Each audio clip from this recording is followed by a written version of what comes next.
When Jasmine and Jamila Ross transferred to an elite, nearly all-white private high school, they knew it wouldn't be easy, but they never imagined what was waiting for them. From the moment they stepped through those polished gates, Ryland Mitchell and his gang of bullies made it their mission to break them. The twins endured every insult, every shove, and every slur thrown their way. But when the bullying turned physical, they left the twins with no choice.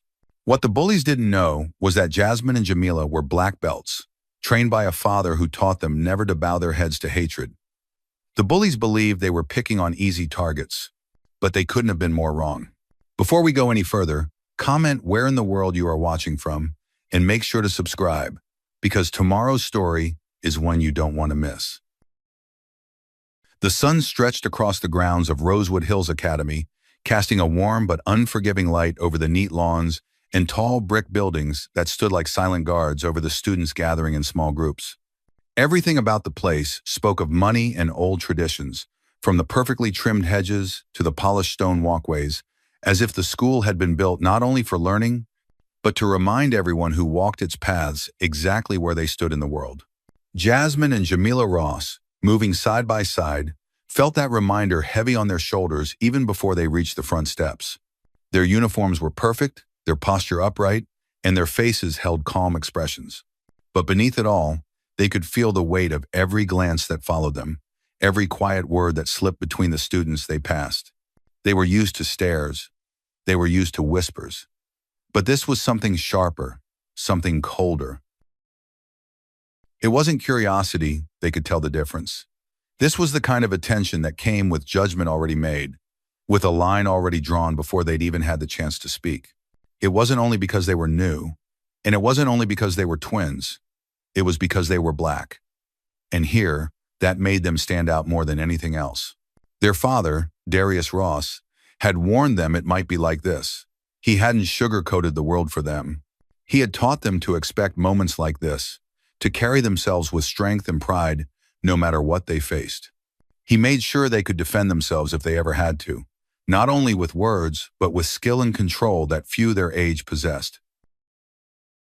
Still, even with all his lessons, even with the years of preparation, stepping into this place felt like walking straight into a storm they could see coming from miles away, but could not avoid. "Look at that," a boy's voice said, loud enough for them to hear without a shred of subtlety. He was leaning against a pillar near the front of the school. A smug grin stretched across his face as his friends chuckled beside him. "Twins?" another boy added with a sneer, as if the word itself was an insult. "Didn't know they came in matching sets." Jasmine's eyes flicked toward them, catching the way they puffed up their chests like they owned the space they stood in. She felt the burn of anger rise in her chest, but pushed it down just as fast. Their father's voice rang in her mind, calm and steady. "They want a reaction. Don't give it to them." Jamila's grip on her backpack strap tightened, her knuckles pale against the dark material. But like her sister, she kept her expression smooth and unreadable. The bond between them was stronger than words, and she knew Jasmine felt the same fire she did, smoldering beneath the surface, waiting. They didn't need to speak to understand one another. They had faced enough together to move as one, to think as one. They pushed forward without breaking stride, their eyes set on the doors ahead, ignoring the heat of the stairs burning into their backs like sunlight magnified through glass. The deeper they walked into the courtyard, the clearer the message became. This place wasn't built for them. The polished floors and towering windows, the gleaming trophy cases and proud banners hanging from the walls, all of it felt like a stage set for a play where they were never meant to have a role. But they kept walking. "Ignore them," Jamila said under her breath, her voice low but steady, more of a reminder than advice. She didn't look at her sister when she spoke, trusting that Jasmine would understand without needing to. "I see them," Jasmine answered, her tone quiet yet sharp beneath the surface. "But I won't give them the satisfaction." They reached the doors of the main building, tall and heavy, opening with a soft mechanical sound that felt too smooth for what waited on the other side. As they stepped inside, the chill of the air conditioning hit their skin, but it couldn't cool the fire building inside them. The students already gathered in the hallway turned to look, conversations pausing as eyes followed the twins through the corridor.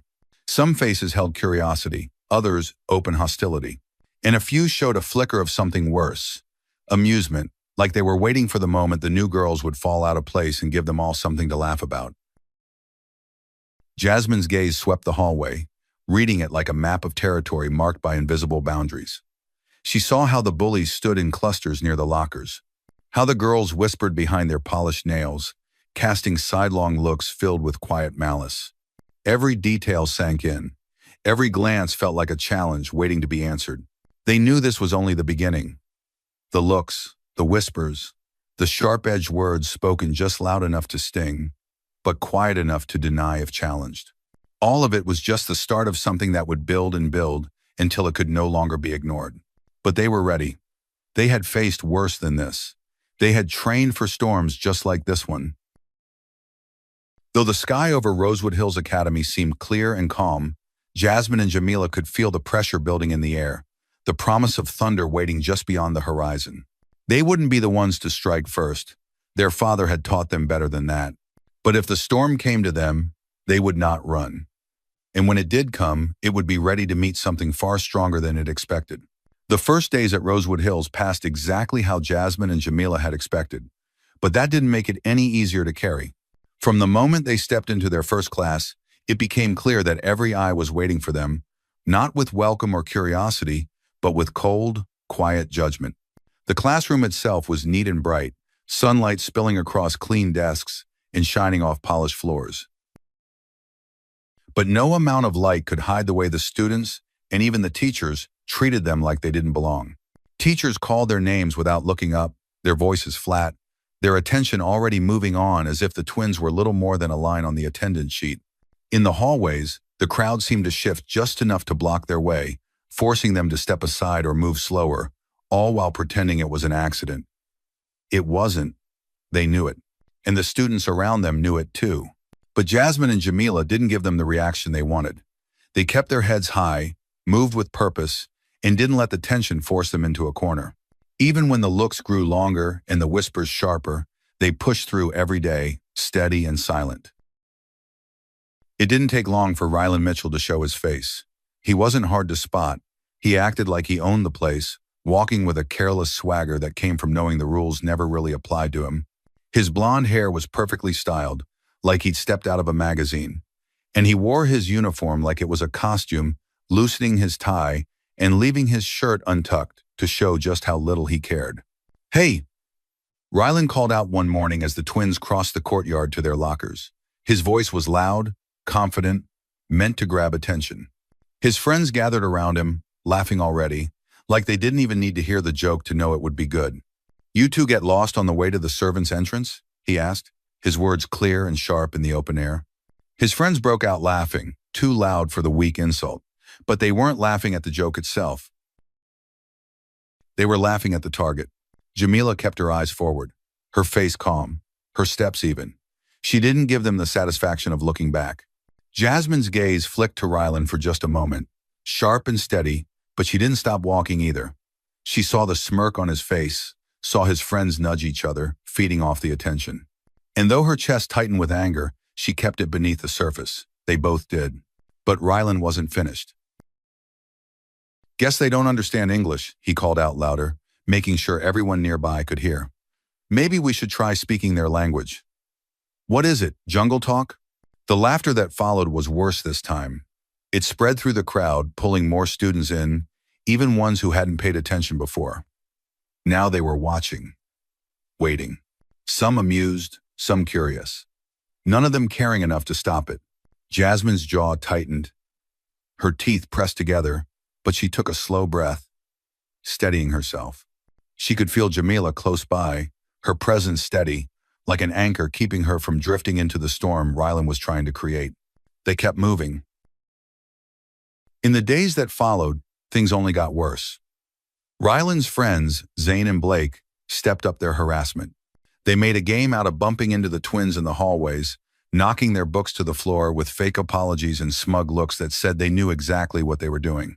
"Didn't know they were letting the janitors take classes now," Zane muttered one afternoon as he brushed past, just loud enough for the nearby students to hear. "Maybe they're just here for practice," Blake added with a smirk. "School's got to keep the floors clean somehow." The twins said nothing. They picked up their books, straightened their backs, and moved on. But with every shove, every insult, the pressure built a little more, like a weight slowly pressing down on them, testing how long they could carry it before it crushed them.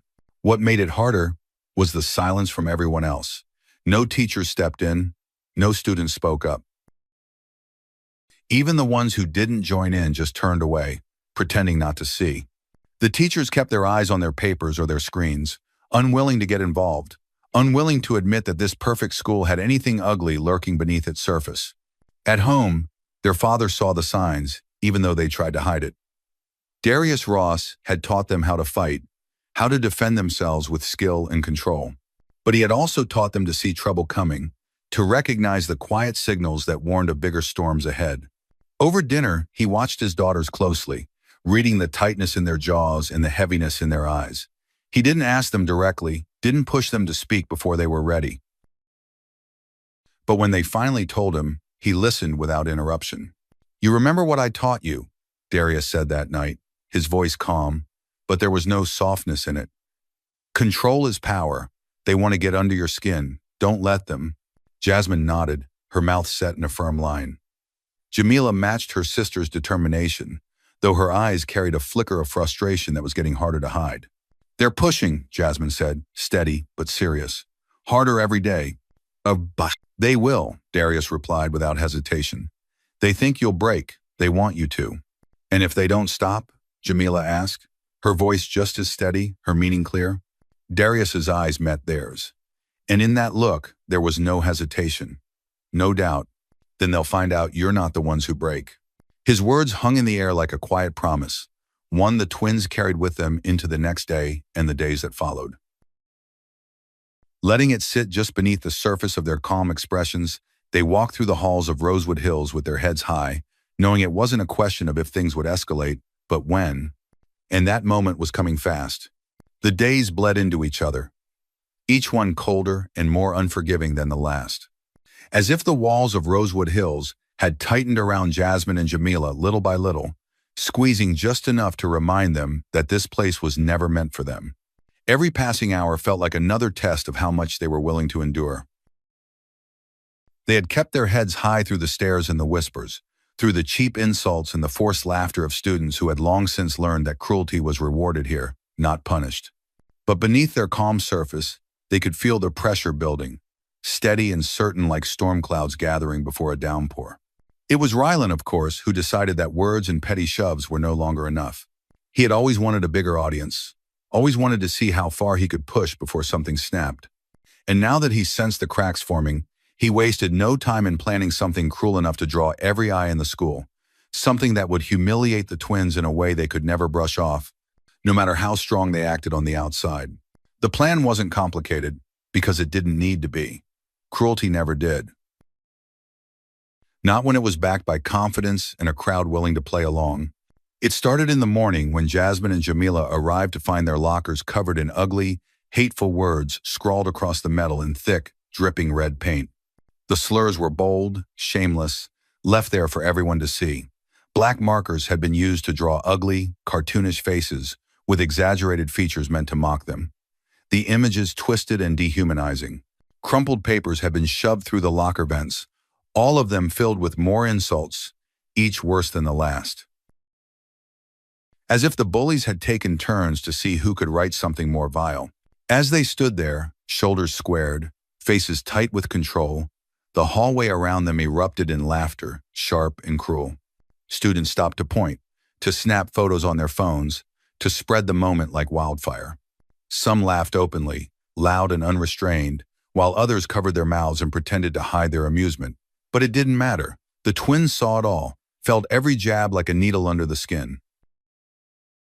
Rylan leaned against a nearby locker, arms crossed, watching the scene unfold with a grin stretched wide across his face, his eyes bright with victory. Zane and Blake flanked him, both of them looking pleased with themselves, their smug satisfaction clear in every angle of their posture. "Figured we'd give you some decorations," Rylan called out, loud enough for the whole hall to hear, his voice dripping with mock concern. "Thought it might help you feel more at home." The crowd roared with laughter, the sound rolling through the hallway like a wave crashing against the shore, relentless and loud. And for a brief moment, Even the teachers who happened to pass by hesitated, their eyes lingering for just a second before they quickly turned away, pretending not to see, pretending it wasn't their responsibility. Jamila's hands curled into fists at her sides, her nails digging into her palms as she fought to keep her breathing steady. Her chest tight with anger, she struggled to hold back. She could feel her sister beside her, could feel Jasmine's fury burning just beneath the surface, held in check only by sheer force of will. They had endured the names, they had endured the shoves. But this was different. This was public, deliberate. A performance meant to strip away their dignity in front of the whole school. And as much as they tried to stay grounded, the weight of it pressed down harder than anything they had faced so far. Their father's words echoed in their minds, steady and clear, telling them to hold their control, to let their discipline guide them. But as the laughter kept rolling and Rylan stepped forward with a slow, mocking clap, they both felt that line growing thinner, that fragile line between patience and action. "You should say thank you," Rylan sneered. Standing close now, his voice low but sharp enough to cut through the noise. "Takes a lot of effort to make you two feel like you belong." And friend. The crowd hung on his words, eyes bouncing between him and the twins, waiting, hungry for a reaction. For even the smallest crack in their armor. Jasmine's eyes locked onto Rylan's, her stare hard and unflinching, and though she said nothing, the message in her gaze was clear as day. Jamila, standing just as steady, felt the same fire rising in her chest, her pulse quickening as she drew in a slow breath, steadying herself against the rising tide of fury. They wouldn't give him the reaction he wanted. Not yet. But neither of them could pretend this would pass. They both knew something had shifted in that moment, something sharp and irreversible. This wasn't just another insult to ignore. This wasn't something they could sweep aside like the whispers in the hallway or the sneers from across the classroom. This was a line crossed, a challenge thrown at their feet in front of the entire school. As they cleaned their lockers later, wiping away the paint with rough paper towels handed to them by the janitor, who avoided their eyes and said nothing, Jasmine's voice broke the silence between them. Low and certain, carrying a weight that had been building for far too long, she said, "No more." Her tone was quiet, but steady as stone. Jamila didn't need to ask what she meant. She felt the same thing burning inside her, the same final crack running through the patience they had worked so hard to hold on to. She nodded once, sharp and sure. "No more," she agreed. The decision wasn't made in anger alone. It came from a deeper place, from the understanding that survival wasn't always enough, that there were moments when standing still meant giving away pieces of yourself you could never get back. The moment was coming. They could feel it as clear as the air they breathed. Next time Rylan and his crew stepped forward, they wouldn't walk away. They would fight. And they would fight like they had been taught from the very beginning. The air at Rosewood Hills had not softened since the cruel prank. If anything, it had grown heavier, like something hanging in the atmosphere that nobody could see, but everyone could feel. A tension stretched tight over the courtyard as students gathered in their usual spots, speaking just a little quieter, casting just a few more glances toward the paths they all knew the twins would walk. Jasmine and Jamila, side by side as always, felt every eye watching them, every whisper that swirled in the air like smoke too thick to ignore. But they kept their pace steady, their heads held high, their eyes forward, yet fully aware of what waited for them just beyond the next turn. Rylan Mitchell was already there, leaning against the sun-warmed stone wall with a look on his face that was a perfect mixture of boredom and cruelty. As if this moment was less about a decision and more about something he believed had already been decided. Zane and Blake stood on either side of him, their posture loose but their eyes sharp, waiting for their moment, like wolves watching their prey step into reach. "There they are," Rylan said loud enough to pull the attention of every nearby student. The sound of his voice carried across the courtyard like a flare shot into the sky, drawing a wider circle of onlookers who didn't even try to hide their curiosity. "Thought you two might have taken the hint and stayed home today." Jasmine's gaze, sharp and unblinking, found him immediately.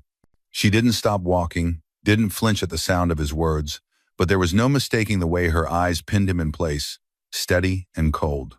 "If that's what you were hoping," she answered smoothly, her tone even and clear for everyone to hear, "then you're even more pathetic than I thought."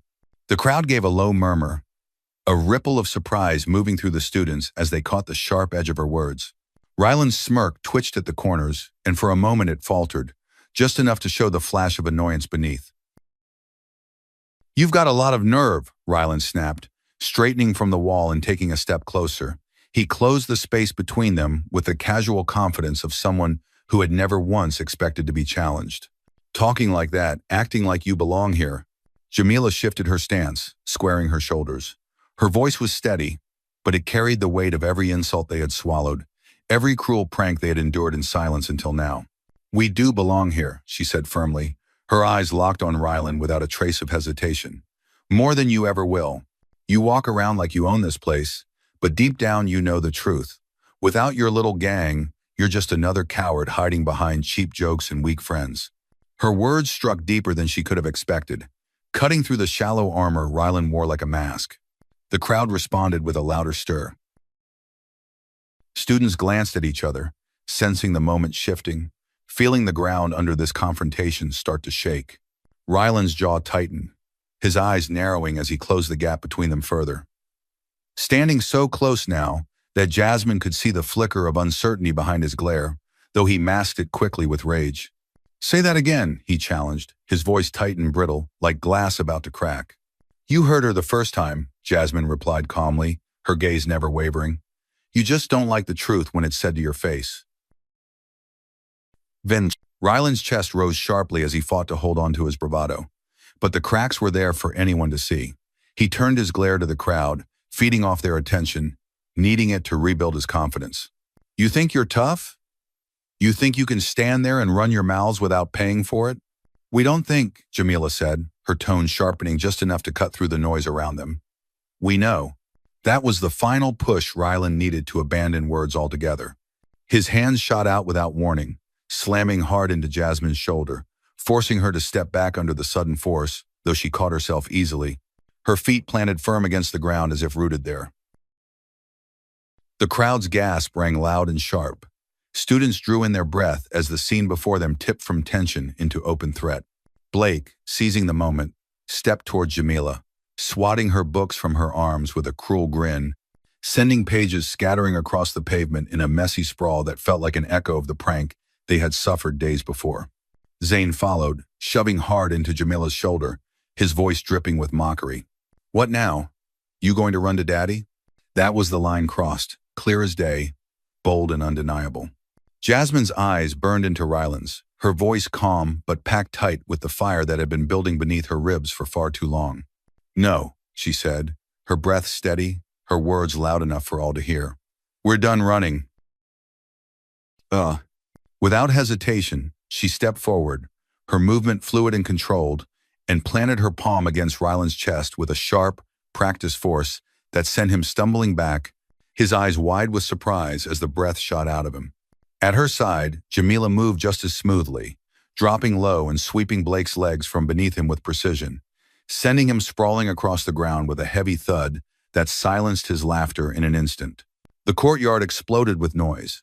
Students shouted, stepping back to form a wide circle around the fight. Their faces split between shock and excitement as the twins took the moment fully into their hands. Ryland recovered quickly, but his usual cocky grin was gone, replaced by pure frustration as he rushed at Jasmine, swinging clumsily. But she saw it coming from a mile away, slipping beneath his swing and driving her fist into his stomach with tight, controlled power. Blake tried to scramble up, but Jamila was already there, catching his shoulder and twisting him down to the pavement once more. Her movements sharp and sure, every step of her response shaped by years of training that flowed through her muscles like second nature. Zane lunged toward her, wild and desperate. But Jamila sidestepped cleanly, catching his arm as he charged past and flipping him down hard beside his friend, leaving both of them tangled and gasping for breath. Ryland, clutching his side, staggered back toward Jasmine with a snarl. But she met him with a clean strike under his chin, snapping his head back and forcing him to stumble away, his balance failing him as he tried to recover. The twins didn't hesitate. They didn't flinch. They didn't second-guess the choice they had made.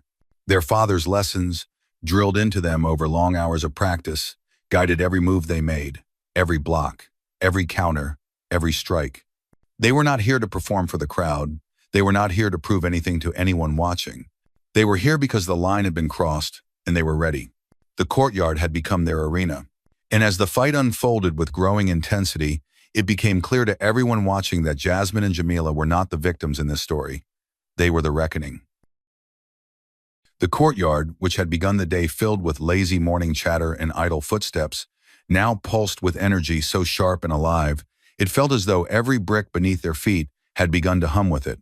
The circle of students stretched wider, voices rising in a mixture of shock and thrill as Jasmine and Jamila moved like a storm finally unleashed.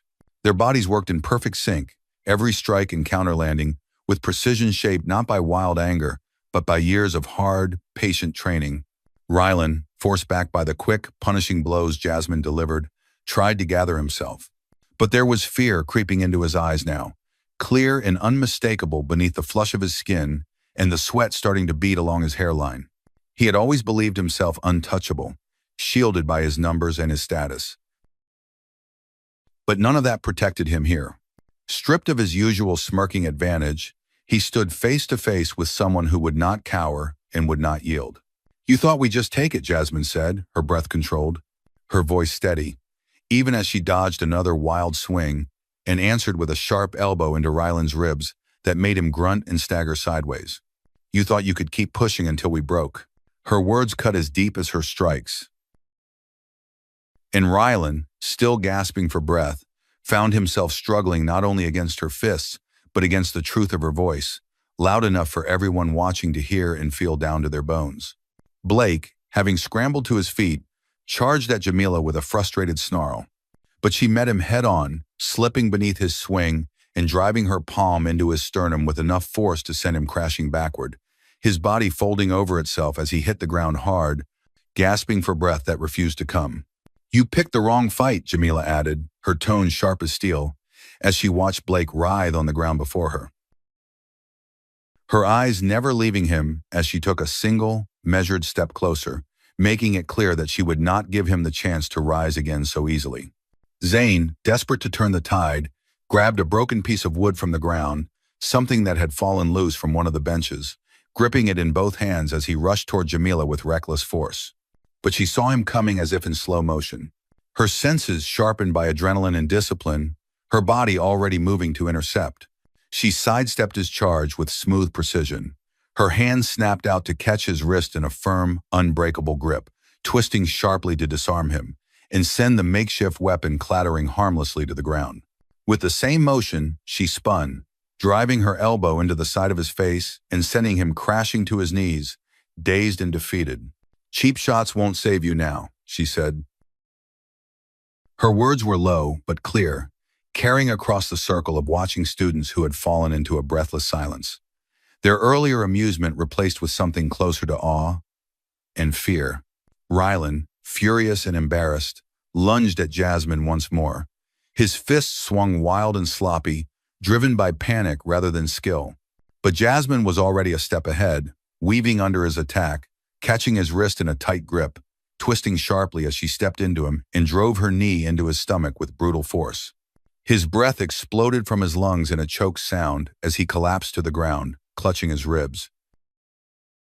"You've had every chance to walk away," Jasmine said firmly, not just to Rylan, but to every single person watching. Her voice carried the weight of everything she and her sister had endured up to this point. "But you kept coming." She let go of his wrist, letting him drop fully to the pavement. His body folded over itself as he struggled to breathe, his face contorted with a mixture of pain and disbelief. Jamila stood beside her sister now, her chest rising and falling with deep, controlled breaths. The two of them, side by side once more, just as they had been when they walked into this school, only now the ground beneath their feet felt different, as if they had claimed it for themselves through sheer force of will. The crowd around them, once eager for spectacle, now stood in uneasy silence. The realization settled heavily over them that this was no ordinary fight, no simple exchange of blows between schoolyard rivals. This was something deeper, something final. A storm that had been building for far too long and had finally broken free. "Maybe now you'll learn," Jamila said, her voice cutting through the thick, charged air, "that we're not the ones you can push around." As if driven by stubborn pride alone, Blake tried once more to rise. But Jamila was there before he could fully lift himself, planting her foot firmly on his chest and pressing him back down to the ground with undeniable authority. He grunted in frustration, trapped beneath the weight of his own arrogance and her unwavering strength. "Stay down," she warned him, not as a threat but as a fact, as unshakable as the ground beneath them. Jasmine's eyes swept the courtyard, meeting the gaze of every student brave enough to hold it, her expression steady, unyielding. She didn't need to speak the words aloud, because they were written clearly across her face. This ends here, and it ends now. But even as the twins stood victorious over the bullies who had tormented them for weeks, they knew this was not the true end of the battle. They could feel it in the way the crowd shifted uncomfortably, in the way teachers had yet to arrive, in the way whispers were already starting to rise, filled with twisted versions of what had just happened. They knew there would be consequences. That victory came with its own cost, but they did not regret their choice. Not for a single moment. Because for the first time since they had stepped onto this campus, they had made it clear to everyone watching that they were not to be underestimated, not to be toyed with, not to be humiliated without facing the price. The twins stood tall, their breath steady, their eyes unblinking as they watched the defeated boys writhe on the ground. The fight might have ended, for now, but the storm had only just begun. The aftermath of the fight did not unfold in chaos, as one might have expected, but rather in a strange, stretched silence that seemed to pull at the corners of every moment. It drew out the weight of what had just happened until it felt heavy enough to press down on every person who had witnessed it. Even as the bullies lay groaning on the pavement, clutching at bruised ribs and nursing their wounded pride, the crowd that had once cheered for their cruelty now stood frozen, their earlier hunger for spectacle replaced by a cautious, almost guilty quiet. No teacher had arrived during the fight. Not a single adult had stepped in to stop what had unfolded in plain sight. But now, as though summoned by the heavy air left behind, they began to trickle onto the scene. Their expressions were tight with confusion and concern, though none of them could feign true surprise. Deep down, they had all seen this coming, or at least sensed the inevitability of something breaking beneath the surface of the polished school walls. And now that it had, they could no longer pretend ignorance. "Enough!" came the sharp voice of Mr. Carpenter, the assistant principal, as he pushed through the circle of students. His eyes scanned the scene with a look that landed somewhere between outrage and relief that he had arrived only after the violence had ended. His gaze swept from the injured boys, sprawled across the courtyard to the twins, standing tall at the center of it all.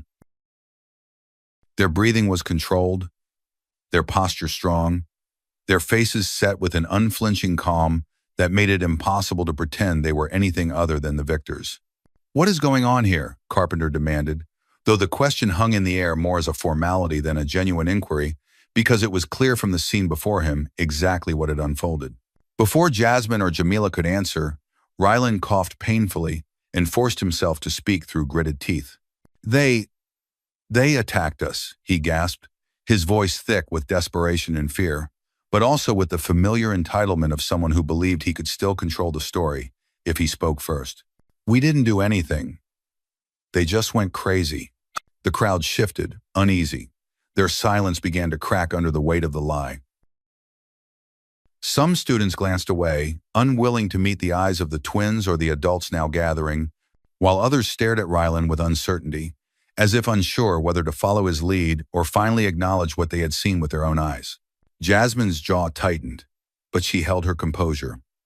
Her father's voice echoed in her mind, steady and unyielding. "Control is power. Speak only when it matters." She met Carpenter's gaze directly, her eyes clear and sharp, and said in a firm, even tone, "They've been targeting us since we arrived. Today they pushed it too far. We defended ourselves, nothing more." Carpenter's expression flickered. A brief moment of discomfort crossed his features before he masked it behind the tight professionalism that Rosewood Hills demanded from its staff.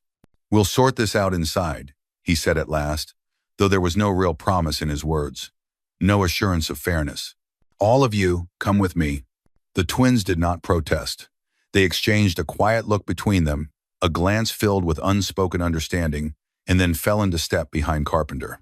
Together, they followed as he led the small group away from the courtyard, leaving behind the scattered crowd of students whose excitement had already curdled into unease.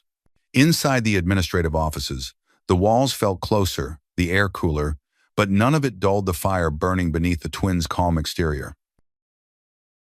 They sat side by side in the stiff chairs outside the headmaster's office, their hands resting on their knees, their eyes fixed ahead as Rylan, Zane, and Blake exaggerated their injuries to anyone willing to listen, casting themselves as victims in a story they had twisted beyond recognition. Soon enough, their father arrived. His steps were measured, his face composed, though beneath his quiet exterior lay a storm just as fierce as the one that had driven his daughters to defend themselves. Darius Ross entered the office with the steady confidence of a man who had seen far worse than this and had come prepared for every possibility. His eyes moved to his daughters first, checking them not just for injury, but for steadiness of spirit. And when they met his gaze, strong and unbroken, a flicker of pride passed between them.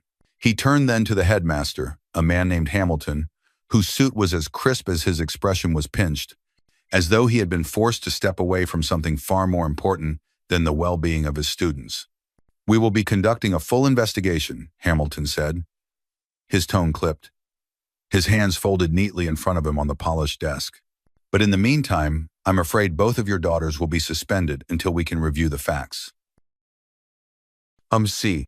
Darius's voice, when it came, was calm, but carried the weight of stone. "My daughters were defending themselves, that much is clear. But I expected as much from this place." Hamilton's eyes narrowed at the quiet accusation in Darius's words, but he said nothing to deny it, offering only a thin, tight-lipped nod. Rylan's parents arrived not long after, and the air in the room thickened at once. Sabrina Malalari swept into the office like she owned it, her sharp heels clicking against the floor, her eyes burning with fury masked behind a thin veil of practiced concern. Her husband, Gordon, followed close behind, his broad frame stiff with anger, his jaw set tight as he shot a glare toward Darius and the twins. "This is unacceptable," Sabrina snapped before anyone could speak. "Our son has been assaulted, and you're telling me these girls, these violent girls, are simply being suspended? They should be expelled, arrested." Her voice rose with each word, and though Hamilton attempted to soothe her with vague promises of further action, it was clear Sabrina Malalari would not be satisfied until the twins were punished beyond reason. Darius's gaze never left her, his eyes steady, unreadable. But his daughters could feel the tension in him, not wild or uncontrolled, but the same controlled force he had taught them to carry. He watched her rage burn like dry kindling, feeding itself on lies and arrogance, and he let her speak her fury until her words ran thin. "This isn't over," Sabrina hissed finally, her eyes narrowing to sharp points as she turned her glare fully on Darius, as if daring him to respond. "No," Darius replied evenly, his voice low and calm. "It's not." The weight of his words hung heavy in the room, not as a threat spoken in haste, but as a promise forged in certainty. As the twins rose from their chairs, their suspension papers handed to them with cold efficiency, they held their heads high, their posture unbroken, their eyes clear. The fight in the courtyard had ended, but a new fight had begun, one that would not be settled with fists alone. And as they stepped out of the office, their father walking between them, they understood with perfect clarity that whatever came next, they would face it together. The house stood quiet beneath the late afternoon sky. The soft hum of distant traffic and the rustling of leaves in the breeze offered a calm that felt almost too still, as if the storm that had started in the halls of Rosewood Hills had chased them home, lingering just beyond the horizon, waiting for the right moment to break through. Inside, the air was heavier than usual, not with fear or regret, but with the weight of understanding that what had unfolded at school was not the end of the trouble. They had known it would follow them. They had known the Mitchells would not let it rest. Darius sat at the kitchen table, his posture relaxed but never careless, his eyes fixed on the open window that overlooked the quiet street, as if he could already see what was coming long before it arrived. His daughters sat across from him. The three of them gathered not in silence, but in shared readiness, their bond thicker than blood, reinforced by everything they had endured and everything they had fought for that day. "You knew they'd come here," Jasmine said, her voice steady, not asking a question, but stating a fact they all understood without needing to say it out loud. Her father gave a single, small nod, his eyes still watching the street, his mind already walking the steps ahead of him. "People like them," Darius replied, his tone calm, his words even. They don't accept losses quietly. They tell themselves they're entitled to win no matter the truth. And when they lose, they bring the fight to your doorstep, thinking they'll find you unprepared. Jamila's gaze flicked toward the window, her hands resting flat on the table, her fingers loose but ready, her mind turning over her father's words with the same precision she applied to every move she had made in the courtyard. They think we're finished because we walked away, she said, her tone low but sharp. But they've never understood what strength really looks like.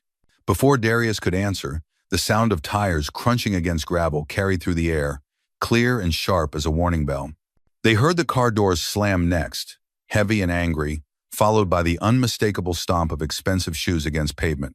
A rhythm of entitlement and rage drawing closer to their front door with every step. They're here, Jasmine said quietly. Though the words were unnecessary, there was no mistaking it now. Darius rose from his chair in a single, fluid motion. His presence filled the room not with tension, but with solid, grounded certainty. Stay behind me, he told his daughters. Not because he feared what was coming, but because he wanted them to see how a battle was fought when it crossed the threshold of their home. He wanted them to see that strength was not always measured in fists alone, but in the way you stood your ground when the world tried to shove you back. Before the doorbell could ring, before the knock could fall, Darius opened the door himself, stepping out onto the porch with the quiet authority of a man who had faced down storms far greater than the one standing before him now.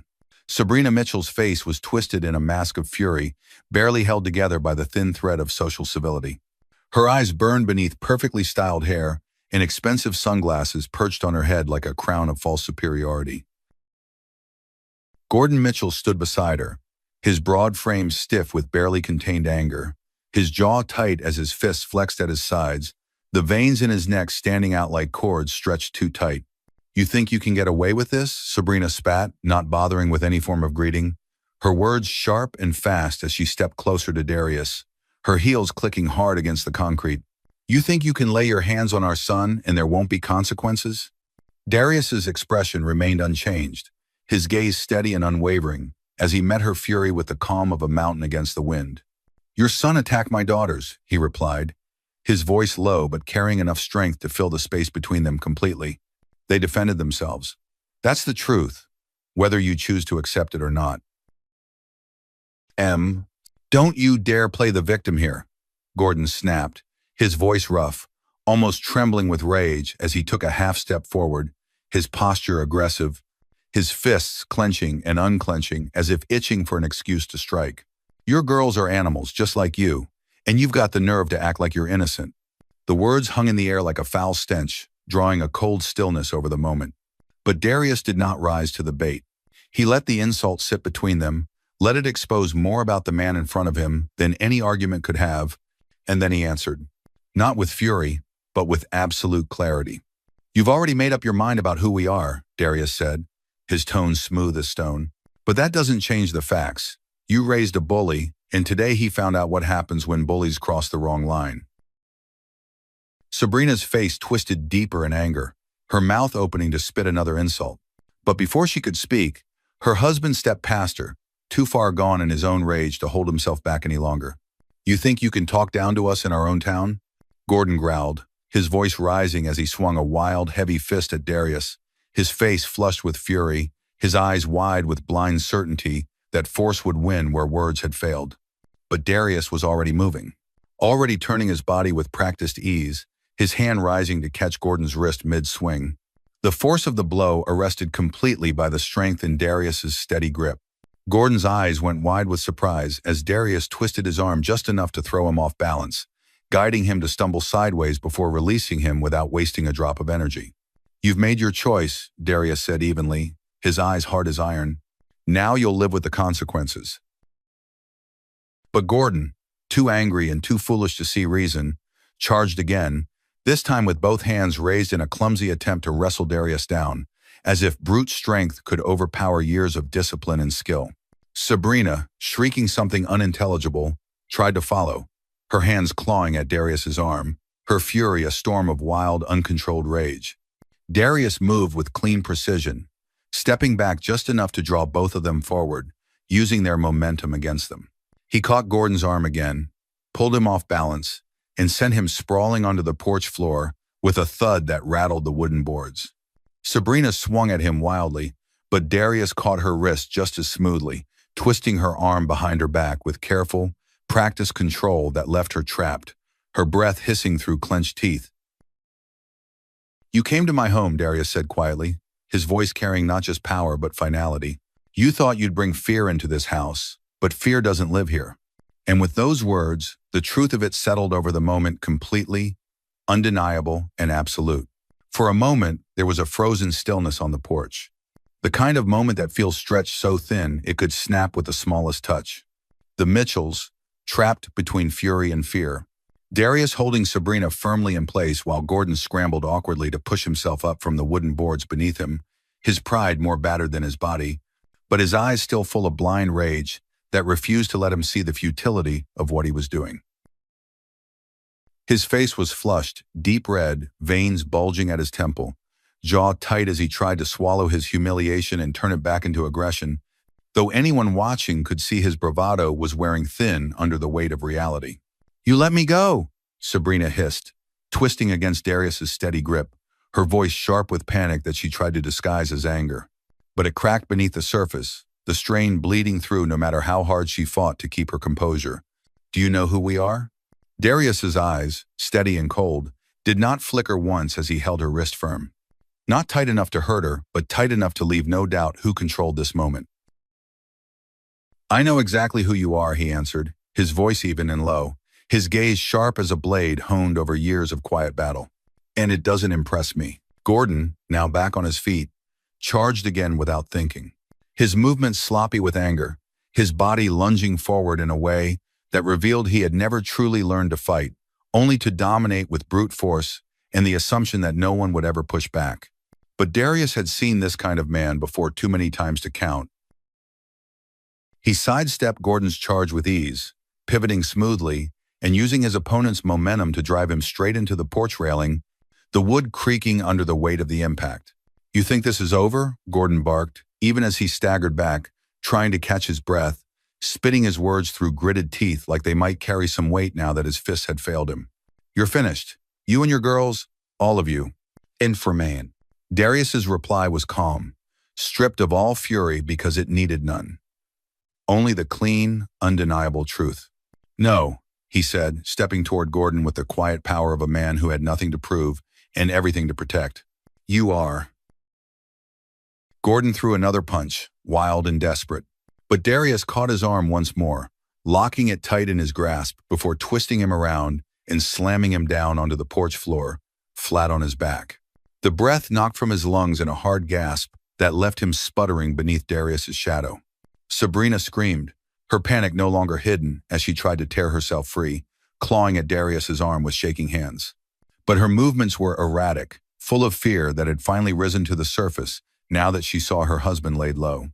Darius released her wrist, not because she had forced him to, but because he no longer needed to hold her. Her strength was gone, drained out of her in the blink of an eye as she stumbled back, her chest heaving with frantic breaths. The twins stood just inside the doorway, their eyes locked on the scene unfolding before them, their faces carved with quiet focus, not fear. They watched their father handle the Mitchells, not with wild aggression, but with controlled precision. Every movement a lesson they had seen in practice, but now witnessed fully alive, a living example of the discipline he had spent their lives teaching them. "This is what they always do," Darius said loud enough for both the Mitchells and his daughters to hear, his words steady and strong as he stepped over Gordon's groaning form.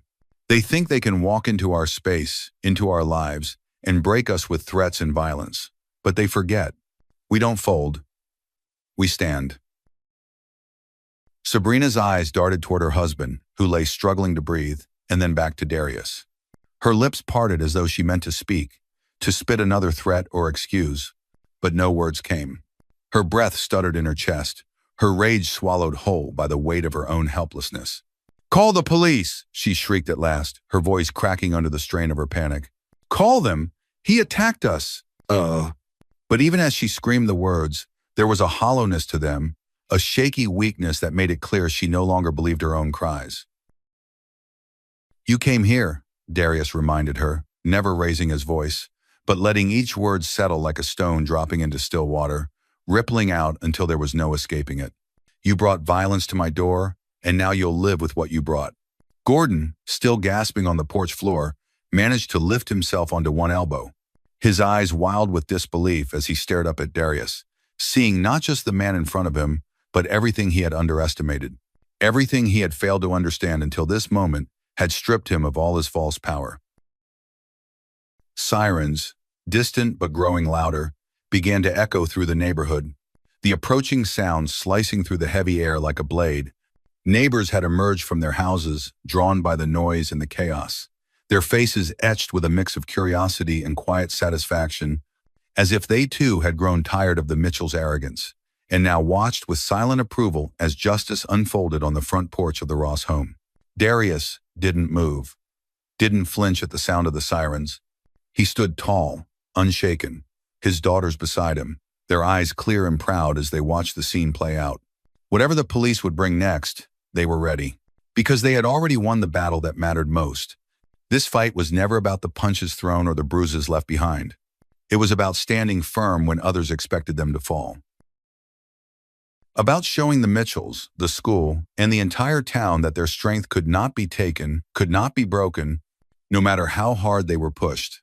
As the flashing lights rounded the corner and the first patrol car pulled into the driveway, Darius's voice broke the heavy silence one final time, carrying across the porch, across the yard, and into the memory of everyone who stood witness. You came looking for a fight, he said, his tone unshakable, his presence as solid as the ground beneath him. Now, you found it. The flashing blue and red lights washed over the front of the house, pulsing against the walls and windows in slow, steady waves, as though the storm that had thundered across their doorstep was not finished, but merely changing shape, trading fists in fury for the cold authority of uniforms and badges. Darius remained still at the center of it all, his daughters flanking him at either side, the three of them framed by the doorway like an unbroken line of defense against the chaos that had tried so hard to breach their home. The first officers stepped from their vehicles with practiced caution, their hands near their belts, their eyes sweeping over the scene as they read the details in silent calculation. The two bodies on the porch floor, disheveled and breathless. The man standing tall before them, composed and unwavering. The neighbors gathered at the edges of their lawns, watching with tight expressions, some crossing their arms, some whispering to each other beneath the siren's fading echo. Sabrina Mallory's voice cut through the tension first, sharp and frantic, rising in volume as she rushed toward the officers, her arms waving as though she could pull them fully onto her side by sheer force of desperation. "Officer, officer, arrest him!" she demanded, pointing an accusatory finger at Darius, her face flushed with anger and something deeper beneath it. Fear, raw and poorly hidden behind her rage. "He attacked us. We were defending ourselves, and he assaulted us in our own community." Her words tumbled over each other in a rush, growing more breathless with each accusation. But the lead officer, a man whose badge read Kennedy, did not react with immediate acceptance. He held up a steady hand, his eyes scanning not just Sabrina, but the whole scene, reading it with the quiet experience of someone who had seen enough of life's messes to know that truth rarely lived on the surface. "Ma'am," Officer Kennedy said, keeping his tone measured and professional, "I need you to step back and take a breath. We're going to sort this out, but I need to hear from everyone. And I'll start by speaking to the homeowner." Sabrina opened her mouth to protest, but something in Kennedy's steady gaze stopped her short. She let out a sharp breath, her chest rising and falling as she stepped back beside Gordon, who still lay groaning on the porch floor, holding his ribs with one arm, as though the pain in his body could somehow lend more truth to his words when his turn came to speak. Officer Kennedy approached Darius next, his eyes cautious but not hostile, his tone neutral. "Sir, can you tell me what happened here?" Darius met the officer's gaze directly, his posture steady, his voice calm and even as he spoke. "They came to my home uninvited," he explained, not rushing his words, letting each one settle with weight and clarity. "They came angry about an incident at the school involving our children. They confronted me on my porch. They shouted threats, and then Darius motioned with a slight nod toward Gordon. "Threw the first punch. I defended myself and my family. And your daughters? Kennedy asked, his eyes flicking toward Jasmine and Jamila, who stood silent but strong beside their father. They witnessed everything, Darius replied without hesitation, his tone firm. They did not engage. They stayed inside just as I instructed them to. Oh. Kennedy gave a small nod, his gaze thoughtful, weighing Darius's words against the scene laid out before him. He turned next to Sabrina and Gordon, his notepad in hand, ready to hear their side, though it was clear from the quiet tightness of his expression that he had already begun to piece together the truth. Sabrina launched into her version of the story with the same breathless desperation she had shown earlier, weaving lies with practiced ease, painting herself and her husband as victims of an unprovoked assault, their words dripping with entitlement as they cast Darius in the role of aggressor. But her performance faltered beneath the steady gaze of Officer Kennedy, who made no move to interrupt, but whose eyes darkened with quiet skepticism the longer she spoke. "And you claim you were defending yourselves?" Kennedy asked once she finished, his tone carefully neutral, but edged with the weight of doubt. "We came here to talk," Sabrina insisted, her voice rising again. But the cracks were clear now, her composure fraying at the edges as she struggled to maintain her narrative. "He attacked us." Kennedy's eyes narrowed slightly. And then, as if sensing that the words alone were not enough to unravel the truth, he turned to the growing cluster of neighbors standing at the edges of their yards, some holding their phones, others speaking quietly among themselves. "I'm going to need witness statements," Kennedy called out, his voice carrying across the lawn with quiet authority. Anyone who saw what happened stepped forward. There was a long beat of silence, heavy and uncertain. And then slowly, as though spurred by a shared sense of justice that had waited too long for its moment, a neighbor stepped forward from across the street. An older man, with a lined face and sharp eyes that missed nothing. He cleared his throat and spoke loud enough for everyone to hear. "I saw the whole thing," he said, his voice firm. "They came here shouting from the moment they stepped out of their car. The man threw the first punch. The homeowner never moved until they forced his hand. Another neighbor followed, then another, their voices weaving together to form a clearer picture, a chorus of truth that cut through Sabrina's lies like sunlight through fog. Each account confirmed what Darius had already said, their words steady, their memories sharp. Kennedy listened to every word, his pen moving steadily across his notepad. And when the last neighbor had finished speaking, he closed the pad with a quiet snap that seemed to echo louder than the sirens had minutes before. "We're going to continue this at the station," he said, his tone leaving no room for argument. "But based on what I've heard so far, it looks like we have more questions for you too." His eyes settled on Sabrina and Gordon, their faces pale and drawn beneath the harsh flash of police lights. Officers moved in to assist Gordon to his feet, cuffing him gently but firmly as Sabrina's protest rose again, thinner now, weaker, her voice trailing off into helplessness as the weight of reality pressed down hard and final. Darius stood unmoving as they were led away, his daughters at his side, his breath slow and steady, his gaze fixed not on the Mitchells, but on the horizon beyond them, where justice at long last was beginning to find its place. And though the night was far from over, though questions would still need answers and shadows would still need to be cleared away, there was no mistaking the shift that had begun. The tide was turning, and this time it was turning in their favor. The station had the cold stillness of a place that saw too many lives pressed into its walls, too many voices raised in panic or protest, too many truths twisted beneath the weight of assumptions. Yet, as Darius and his daughters sat in the plain metal chairs of the waiting area, there was no fear in them, no tremor in their hands or in their breathing, only the quiet, measured patience of a family that had faced storms far greater than this, and knew that the only way through was to stand firm and let the truth rise, slow and unstoppable, like the tide against the rocks. Officer Kennedy moved between desks and filing cabinets with the focus of a man who understood the shape of a lie the moment it passed his ears, who had seen too many scenes like the one now unfolding to mistake noise for truth. He worked methodically, gathering statements, reviewing the accounts of the neighbors who had already begun to fill out written testimonies, and checking the footage from nearby doorbell cameras that had been offered up without hesitation by residents eager to see justice done properly for once. Darius watched him quietly, his eyes following every step, not with suspicion, but with a cautious respect for the man's diligence.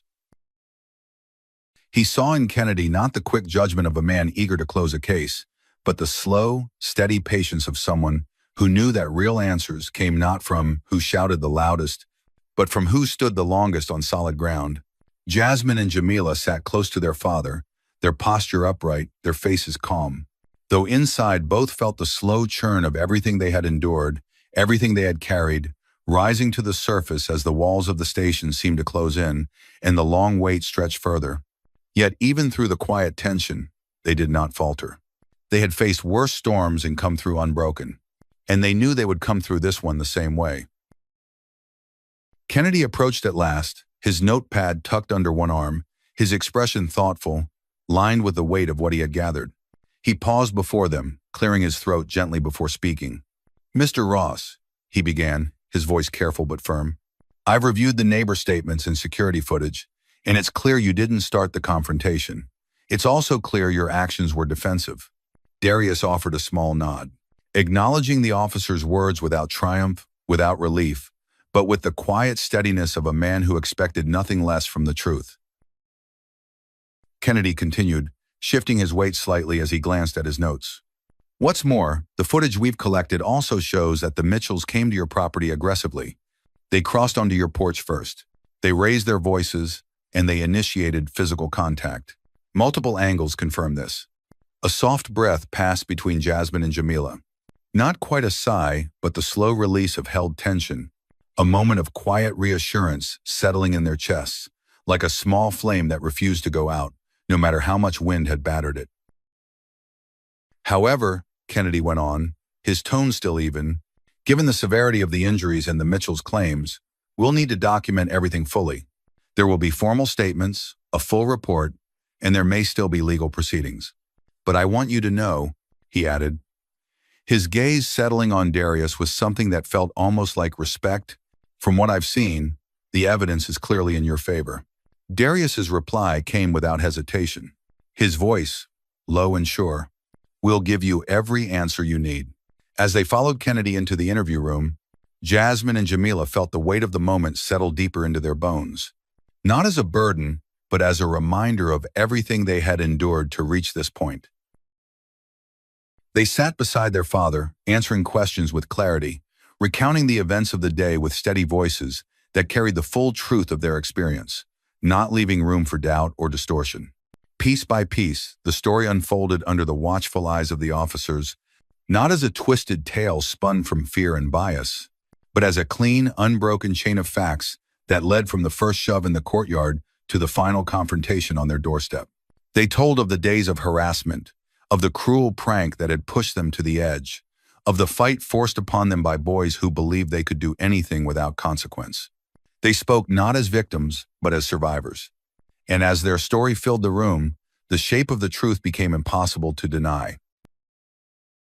Later, as they stepped out of the interview room to a quieter corner of the station, Darius turned to his daughters, his voice soft, but carrying the weight of hard-earned wisdom.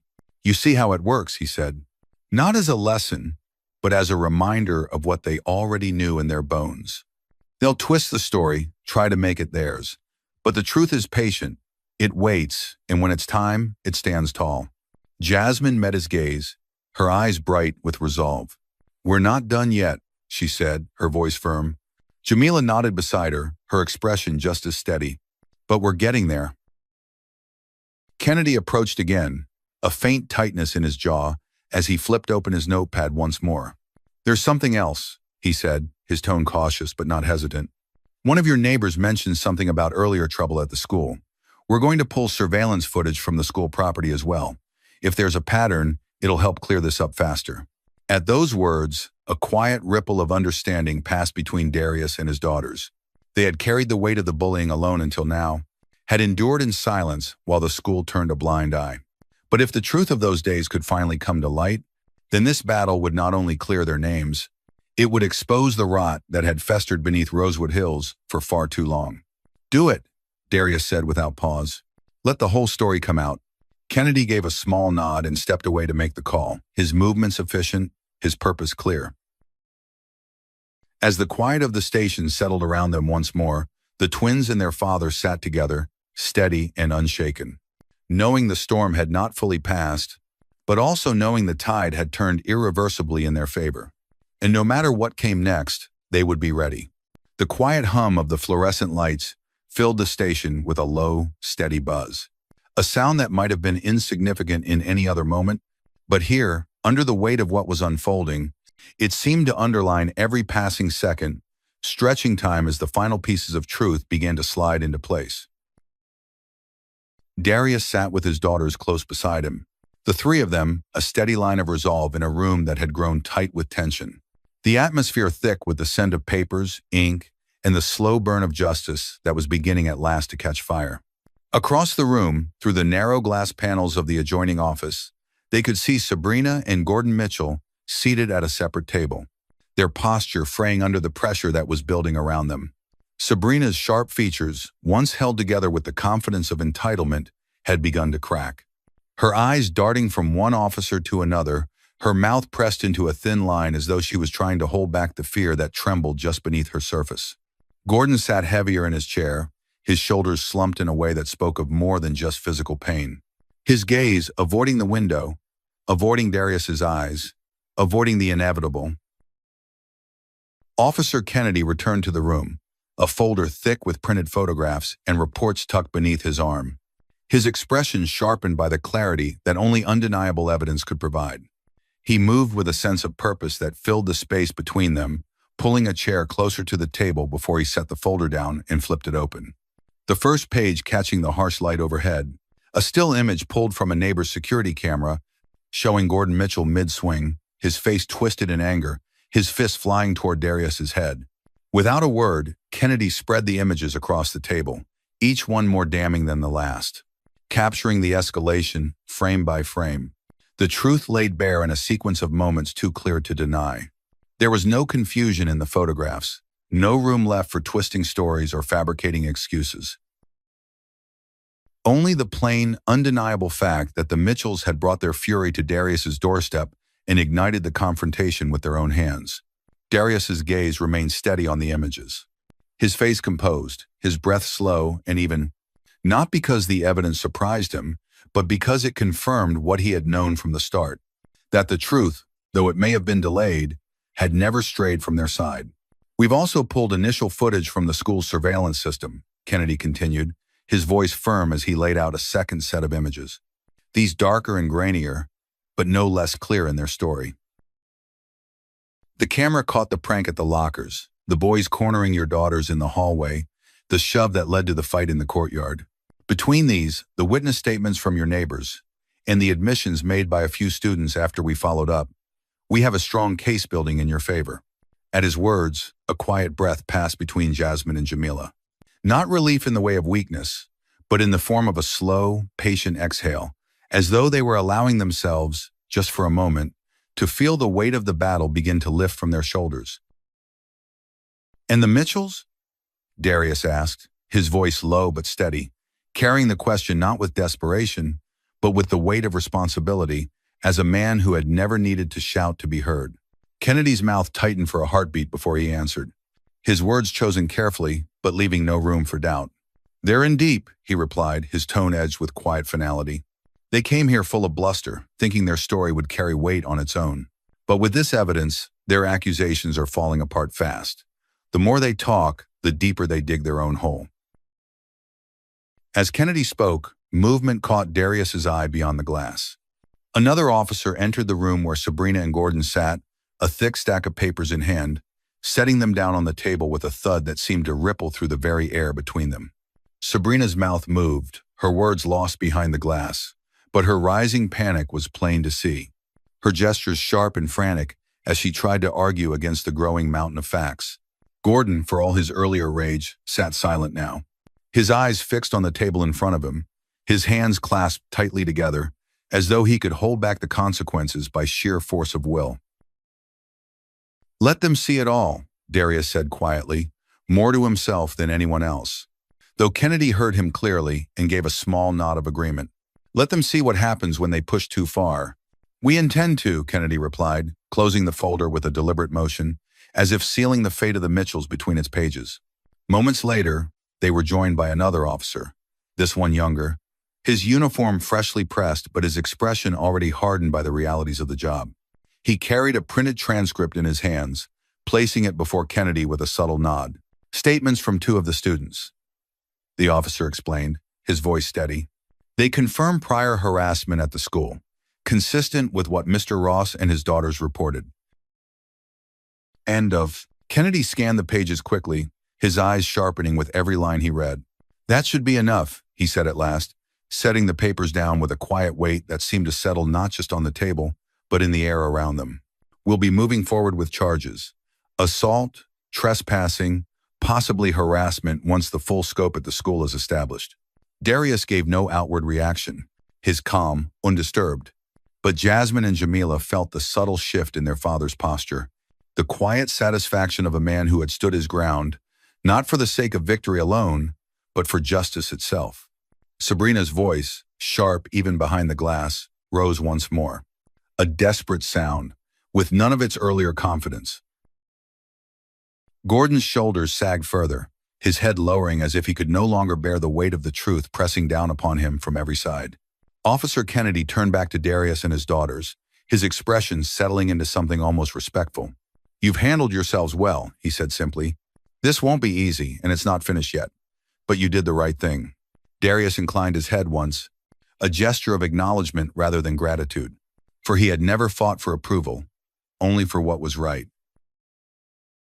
As the officers moved to process the Mitchells, leading them from the interview room with firm, unyielding steps, the Ross family remained seated, their eyes steady, their hearts aligned in quiet unity. The tide had not just turned, it had begun to sweep away the lies, exposing the truth beneath. And though the fight had yet to reach its final conclusion, they could see the end on the horizon, as sure and steady as the rising sun. And when that moment came, they would meet it together. The station held its breath beneath the weight of everything that had come to light, as if the very walls, the air itself, had grown heavy with the truth finally forced into the open. Too real and too solid to be denied or reshaped by the hands of those who had once believed themselves untouchable. Darius, seated between his daughters, remained unmoving, his gaze steady as he watched the officers carry out their work. Their motions no longer hurried or uncertain, but deliberate, shaped by the clarity of evidence that had built brick by brick into an unbreakable wall around the Mitchells' crumbling defense. Across the room, through the narrow strip of glass that separated the main floor from the smaller holding area, Sabrina paced like a caged animal. Her hands twisted in tight fists at her sides, her eyes wild as they searched for something, some gap in the wall, some thread to pull loose that might unravel the case closing fast around her. But there was nothing left for her to grasp. No more lies to spin that hadn't already tangled into knots too tight to escape. Gordon, once loud and certain, now sat slumped in his chair, his elbows resting heavily on his knees, his head bowed low beneath the weight of failure. His eyes, dull and lost, stared at the floor as though the answers he sought might appear there if only he stared hard enough.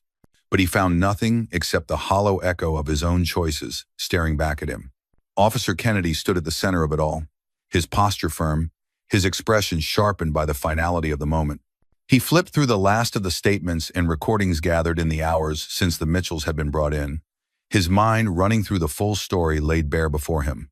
Neighbors' testimonies clear and consistent. Camera footage from multiple angles, painting an undeniable picture. Student witnesses at the school, filling in every gap that might have been left behind. He turned to Darius, his voice carrying the weight of everything they had endured to reach this point. We've completed our preliminary findings, Kennedy began, his tone steady and without hesitation. The charges against you and your daughters will be dropped immediately. The evidence leaves no room for any other decision. Jasmine and Jamila shared a glance. A silent moment of understanding passing between them, not of surprise, for they had always known their truth would prevail, but of quiet vindication, the kind that does not shout in triumph, but settles deep in the chest, steady and certain. Darius inclined his head slightly, his composure unshaken, though behind his calm exterior there was the faintest shift, a release of the tension he had carried for his daughters, for his family. Every moment of this battle weighing on him more heavily than he would ever let show. And the Mitchells? Darius asked, not because he needed the answer, but because it mattered that the words were spoken plainly, out loud, for all to hear. Kennedy's gaze hardened as he responded. They will face charges, he confirmed, unfolding each count with quiet precision, as though placing stones on a scale. Assault, harassment, trespassing, and obstruction. Their actions at the school and here at your home are well documented. They won't be talking their way out of this. As if to underline the statement, another officer stepped into the holding area, unlocking the door with a sharp twist of the key and motioning to Sabrina and Gordon to rise. Sabrina's protests, sharp and rising in panic, fell flat against the steady commands of the officers. Her words reduced to noise beneath the full weight of the law that now pressed down upon her. "You have no right," she cried, her voice cracking beneath the strain. But the officer guiding her offered no response, only the silent firmness of duty done without bias. Gordon, drained of fight, rose slowly. His shoulders slumped as the cuffs clicked into place around his wrists. His gaze flicked to Darius for just a breath of a moment before falling away, unable to hold the eyes of the man he had underestimated so badly. The twins watched in silence, not gloating, not cheering, but with a deep, quiet satisfaction that grew from knowing they had stood firm against the storm and refused to be broken. They had answered hate not with fear, but with courage. They had answered violence not with surrender, but with strength that came from years of discipline and from the unshakable bond they shared with their father and with each other. As the Mitchells were led from the room, their departure heavy with finality, Officer Kennedy turned back to the family with a softer edge to his voice. "You've done well," he said, pausing as though weighing his words before adding, "You held your ground with honor. That matters more than you know." Darius gave no answer, needing none. His steady gaze followed the Mitchells until they disappeared through the exit, swallowed by the system they had thought would protect them, but which had instead revealed their true nature to the world. The station began to settle after that, the frantic energy of the day cooling into a calmer rhythm as officers filed reports and finalized the necessary paperwork. Kennedy assured Darius that the official exoneration documents would follow within the hour, and that the school too would be notified of the findings, though Darius already knew that battle was one he would gladly see through to the end. Jasmine and Jamila, though weary from the long hours of questioning and waiting, sat poised and unbowed, their eyes sharp, their shoulders squared as they prepared to leave the station behind, knowing full well that while this chapter had closed, the lessons they had carved into their spirits would never fade. As the three of them stood together, their silhouettes framed against the dimming light filtering through the station's windows, there was a quiet power in their unity, an unspoken promise that no matter what came next, they would meet it not as victims of someone else's story, but as the authors of their own. They had fought, they had endured, and they had won. The morning sun stretched across the front of Rosewood Hills Academy, casting long beams of light over the familiar paths and polished brick buildings. But today, the light seemed sharper, clearer, as though the air itself had been washed clean after a long, bitter storm. The courtyard, once the stage for silent stares and loud, cruel whispers, now held a different kind of weight, not heavy with menace, but filled with the quiet buzz of change, the kind that moves through a place not in loud shouts, but in the restless, nervous energy of those who know the ground beneath their feet has shifted. Word had spread faster than anyone could have expected, carried not by rumor, but by the undeniable facts that had emerged in the wake of the Mitchells' arrest, and the damning evidence laid bare for all to see. Students who had once laughed along with Rylan and his friends now gathered in cautious clusters, their voices lower, their eyes more careful as they glanced toward the entrance where the twins were expected to return. Teachers who had turned away from the harassment, who had chosen silence over intervention, now carried a stiffness in their movements, a quiet shame etched into their faces as they prepared for the inevitable reckoning. Inside the administrative office, Headmaster Hamilton stood with his shoulders drawn tight beneath the weight of everything that had come crashing down upon his institution. He held in his hands the official reports delivered by the police department, reports that left no room for doubt or delay. His gaze drifted over the names listed beneath the bold, clear charges: Rylan Mitchell, Zach Carter, Blake Lawson, and beside them, the final inescapable recommendation: expulsion. Effective immediately. Across from him sat Darius Ross, calm and composed. His posture as steady as it had been in the station, his eyes unwavering as they met the headmasters with quiet authority. Beside him, Jasmine and Jamila sat poised, their uniforms crisp, their faces set with the strength of those who had weathered the storm and emerged not just standing, but unbowed. The board met early this morning, Hamilton began, his voice carrying the tightness of a man forced to confront his own failures. In light of the investigation's findings and the overwhelming evidence of harassment and assault against your daughters, the suspension has been rescinded, effective immediately. They will return to their classes today. He paused, clearing his throat as he shifted uncomfortably in his chair, his fingers tightening over the edge of the papers. Furthermore, the students responsible for the harassment and the attack have been expelled permanently. There was a beat of silence, not because it was needed, but because it felt right to let the words hang in the air, to let them settle fully before moving forward. Darius's voice, when he spoke, carried no triumph, no gloating satisfaction, only the deep, unwavering calm of a father who had fought for justice and now saw it delivered. "It's the decision that should have been made from the start," he said plainly. Not as an accusation, but as an undeniable truth. Hamilton's lips tightened, a flicker of something unreadable passing through his eyes.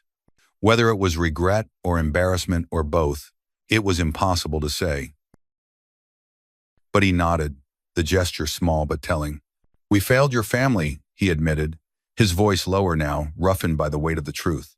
"We failed our duty to protect all our students. That will change." Jasmine's gaze held the headmasters with the same clear steadiness that had carried her through every cruel word, every shove, every attempt to make her and her sister feel less than they were. "See that it does," she said, her words measured but firm, leaving no room for false promises. Beside her, Jamila's voice followed with equal strength. "Not just for us," she added, her eyes sharp and unwavering. "For every student who doesn't fit your mold." Empster. For a moment, Hamilton seemed to falter beneath the weight of their words, but then he gave a shallow nod, the papers trembling slightly in his grasp as he finally set them aside. As they rose from their chairs, Darius placed a hand lightly on each of his daughter's shoulders, a quiet gesture of pride that needed no words to carry its meaning. Together, they stepped out of the office and into the main hallway. Their footsteps echoed through the marble corridor that had once felt like a gauntlet, but now felt more like a path cleared by their courage and determination. Students turned to watch them, some with open curiosity, others with quiet respect, and a few with lingering shame etched into their expressions as they recalled the roles they had played, whether through action or silence. But none dared speak. None dared mock or sneer. The weight of what had unfolded had left them no cover, no comfortable shadow to hide within. The twins walked side by side, their heads high, their shoulders straight, not as returning victims, but as champions of their own story, as proof that resilience in the face of cruelty can shatter even the strongest walls of prejudice. Outside the building, the morning breeze brushed against their faces, cool and clean, as if the very air recognized the shift that had come at last. Their father stepped alongside them, his presence as steady as ever. And together they crossed the courtyard, not with haste, but with the deliberate, confident pace of those who had earned every step forward. As they moved, Darius's voice, low and sure, broke the quiet between them. "The storm is over," he said, not as a wish, but as a fact, as certain and unshakable as the sun rising over the horizon. "No," Jasmine answered, her eyes on the path ahead, her tone carrying the quiet strength that had carried her through the fire. "We ended it." Jamila's lips curved into the smallest, fiercest smile, her eyes bright beneath the morning light. "And we'll end it again," she added, "whenever it comes." Together they crossed the threshold of the school, leaving behind the shadows of doubt and stepping fully into the light of justice. Finally done. And though the road ahead would always carry challenges, they knew with absolute certainty that whatever storms came next, they would meet them as they had met this one, together, unbroken and unafraid. The days that followed settled into a rhythm so natural it almost felt as though the storm had never touched them, as if the winds of cruelty that had once blown so hard against their backs had at last quieted into nothing more than a distant memory. Yet Jasmine and Jamila never forgot. They did not carry the weight of what had happened as a burden, but as something far sharper and far stronger, a reminder of their own strength, woven into every step they took across the familiar paths of Rosewood Hills Academy. The school itself seemed changed in subtle ways, as though it had learned to breathe differently, the air no longer thick with the unspoken permission of cruelty. Teachers, once tight-lipped and quick to avert their eyes, now greeted the twins with a respect that felt earned rather than forced. They called their names in class, not with indifference, but with genuine regard, their voices steady, their eyes meeting theirs without the old hesitation. Their classmates, too, had shed the shadows they had once worn so easily. No longer did the corridors echo with mocking laughter or sharp whispers. Instead, there were nods of acknowledgement, small but real, and quiet moments where silence felt like respect rather than avoidance. In the courtyard, where once they had walked beneath the weight of 1,000 judging eyes, Jasmine and Jamila now moved freely, their heads high, their steps unhurried. They sat beneath the old oak tree during lunch, sunlight warming their faces as they talked about everything and nothing at all. Their voices light with the ease of those who no longer had to watch every word, every glance, every breath. It was not perfection, because they had never sought that. What they had now was something far better. Peace built not on fear, but on strength, earned through fire. They knew that the battle they had fought had not only freed them, but had shifted something permanent in the very bones of the school itself. A quiet but unbreakable change that would endure long after the memory of the Mitchells faded. Their father's words stayed with them, not as distant echoes, but as living truths carried close to their hearts. Stand your ground, he had told them time and again. And they had done exactly that, not just for themselves, but for every student who walked those same halls now and would walk them in the future. As the afternoon sun dipped lower, casting long shadows across the green lawn, the twins sat side by side, their laughter rising easy and unforced, their eyes bright with the simple joy of a day well lived. They had not just survived Rosewood Hills Academy, they had claimed it. And as they looked out over the grounds, at the place that had once tried to shrink them into silence, they saw only the wide-open horizon of the life they had built with their own hands, their own courage, their own unshakable bond. They had won, and they would keep on winning every single day. The bell at Rosewood Hills Academy rang its final note of the day, scattering students across the courtyard in a rush of voices and footsteps. Yet in one quiet corner beneath the oak, Jasmine and Jamila lingered. Their laughter, soft and unguarded, carried farther than they realized, rolling out into the air that once held nothing but sharp whispers.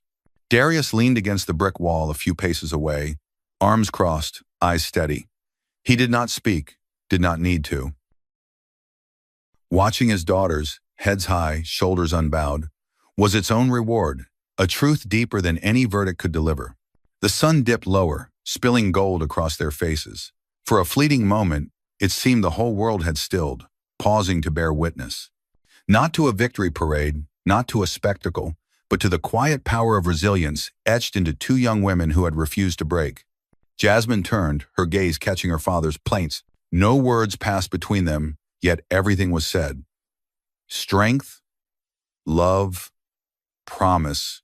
They walked on together, three shadows stretching long across the courtyard, no longer hunted, no longer doubted, but authors of a story only they could have written.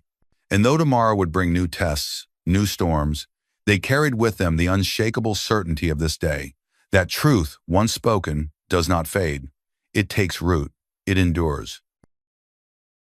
Stories like this one do not end in the police station, nor in the headmaster's office, nor even beneath the old oak tree where laughter finally sounded free. Their true ending is quieter, more enduring, etched not into headlines or files, but into the small daily choices people make once the storm has passed. The twins walked away from Rosewood Hills Academy changed, yes, but not simply vindicated. They had discovered something far greater than victory. They had uncovered the truth that courage, when carried with dignity, is not just a shield for oneself, but a beacon for others still hidden in the shadows. Too often, bullying thrives in silence, not because cruelty is stronger, but because it is tolerated in whispers and overlooked in hallways. Prejudice festers where eyes turn away. The lesson of Jasmine and Jamila's journey is not only that the innocent can endure and survive, but that silence has consequences just as sharp as action. Teachers who looked down, classmates who laughed along, even administrators who delayed justice. All of them played their part in the pain. Yet when the truth surfaced, when light broke into the corners long left dark, it became impossible to deny that responsibility belongs to everyone. And that is where this story belongs now, not trapped in the corridors of Rosewood Hills, but carried outward into your homes, your classrooms, your communities. Because every school, every workplace, every neighborhood has its own version of the courtyard and the cruel whispers. Every life crosses paths with those who believe their power entitles them to harm. And every person, no matter how ordinary they may feel, faces the same choice Darius taught his daughters. To stand your ground. Standing one's ground does not always look like a martial arts throw or a confrontation in the open. Sometimes it looks like speaking up when others would rather stay quiet. Sometimes it looks like refusing to laugh when cruelty demands an audience. Sometimes it looks like stepping between a bully and their target with nothing more than a steady voice and the courage to say, enough. The truth is this: storms will come again. For Jasmine, for Jamila, for every child who has ever been made to feel small, life does not promise an end to cruelty. But it does promise that storms cannot last forever. What endures is the strength we choose to cultivate, the compassion we dare to extend, and the justice we insist upon, even when the world makes it inconvenient. So let this story be more than a tale you've heard. Let it be a mirror. Ask yourself, where have you remained silent when words were needed? Who in your life carries burdens no one else sees? And what role will you choose when the next storm rises? We built this channel, Raw Black Stories, not to entertain alone, but to open that mirror wider. Each story you hear here is a reminder, a call, a challenge. If today's story moved you, if you found yourself holding your breath when the truth was nearly buried, if you felt a flicker of pride when the twins stood unbroken, then do not let that feeling fade when the video ends. Carry it into your own days. Share it with someone who needs to hear it. Start the conversation that others are too afraid to begin. And when you leave this story behind, leave a trace of yourself in return. Write in the comments what it stirred in you. Tell us where you've seen storms break, or where you've stood your ground. Your voice might be the one that gives someone else the courage to rise tomorrow. If you have not yet joined us fully, subscribe to Raw Black Stories. Not as a favor, not as routine, but as a commitment to keep listening, to keep reflecting, to keep strengthening that quiet chain of truth that runs through us all. Because these stories do not belong to one family, one school, or even one community. They belong to everyone who has ever faced injustice and chosen to meet it with dignity instead of surrender. In the end, the legacy of Rosewood Hills is not the cruelty that once echoed in its halls. It is the resilience that silenced it. It is the reminder that when courage walks hand in hand with truth, even the fiercest prejudice cannot hold its ground. And so we leave Jasmine, Jamila, and Darius where they belong, not as figures trapped in a single tale, but as symbols of what becomes possible when silence breaks and the world finally listens. The question is no longer whether the storm can be weathered. The question is whether we will be brave enough to stand when the next one begins.